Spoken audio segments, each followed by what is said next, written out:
Па веќе почна, годината е почната. Некои почнуваат со берби, некои енос почнуваме. За разлика, ланската година беше, за раноградарското производство беше супер, добро беше. Да продолжи и така. Таа година очекваме да имаме повеќе производство. Имаме засадено повеќе, се шириме, што е најбитно. Чим се шириме, значи сме задоволни. Лани имаме 3 декара, таа година одеме со 4,5 декара.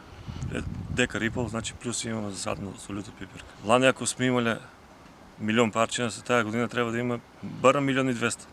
Добро е сега, 6 денара, добро е сега. Да се задржи, така добро е. Само да не почне да паи. Има интерес, добро е. Чим има интерес, значи да надејаме дека ќе продолжи така, да биде подобро. Раноградарите мислам со исто мислење. Значи задоволни се со блага пиперка, со краставица долга. Банско што е лута пиперка исклучиво. Сите се задоволни со лутата пиперка што беше. Супер, ланската година беше прв пат велиме дека оваа година е подобра од лани. Значи ланската година 2019 беше подобра година. Се надеваме дека и таа година ќе биде добра. Барем да биде исто колку ланската година.